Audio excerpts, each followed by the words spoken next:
안동대학교의 대학촌이 위치한 안동시 용상동, 용상.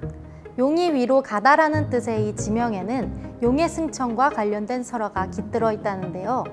이번 이야기거리 6편, 선어대의 마도령과 관련된 용설화입니다. 낙동강의 지류 반변천 위, 신선이 낚시를 하는 곳이라는 선어대.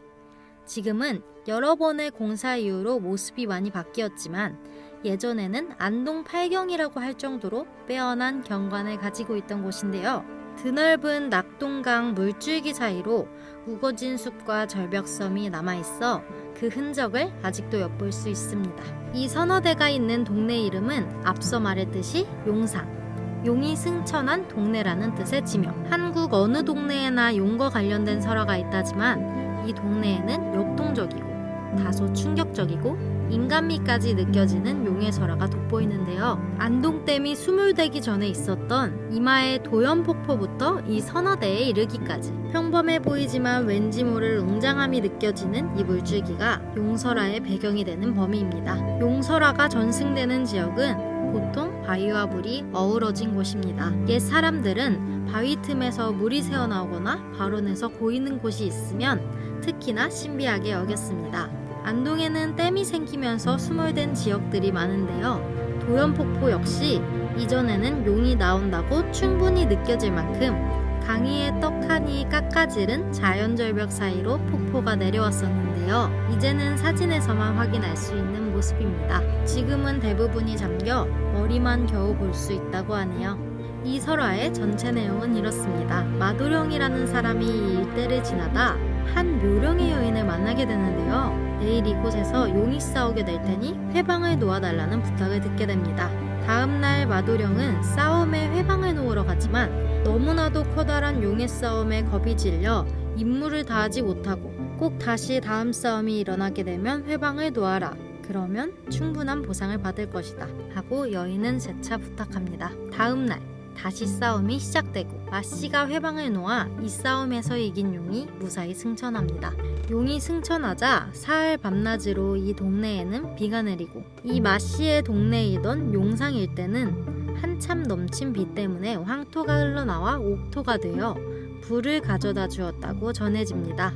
이 동네의 일부가 마씨의 땅이라는 뜻의 맛들이라는 명칭이 남은 데에도 이런 설화의 흔적이 보입니다. 구전되는 설화이니만큼 이 마씨는 지나가던 어린아이라는 이야기도 있고 장가를 못 가 삶을 비관하여 선어대에서 뛰어내리려던 총각이라는 이야기가 있습니다. 또 용의 싸움에 관해서도 두 마리 중 여인용만 승천하려 하자 나쁜 용이 회방을 놓으려고 싸움을 걸어 마씨가 용이다 하고 크게 소리쳐 여인용을 도왔다는 이야기가 있고 또 선어대의 청룡과 도연폭포의 백룡이 서로 부부였는데 첩이었던 황룡까지 하여 셋이 엉키어 싸우는 와중에 마도령에게 황룡을 벨 것을 명하였다는 형태의 변주가 있습니다. 이런 다양한 형태의 변주에도 용의 싸움을 돕고서는 마씨가 큰 보상을 받았다는 것이 주 내용입니다. 선어대 설화의 바로 이 부분이 중요한데요. 용과 관련된 설화는 많지만 용에게 벌을 받았다거나 승천하려던 이무기가 인간에게 들켜 용이 되지 못하고 떨어지는 식의 부정적인 설화가 더욱 흔합니다. 참고로 용의 승천은 부정을 타서는 안 되는 것입니다. 이 때문에 용의 승천 시에 용이다 하고 소리치면 승천하지 못하고 떨어진다는 설화도 있고 또 수련 후 용이 될 날을 앞두고 인간에게 이무기인지 용인지 물어보아 이무기다 라는 소리를 들으면 용이 못 된다는 설화가 있습니다.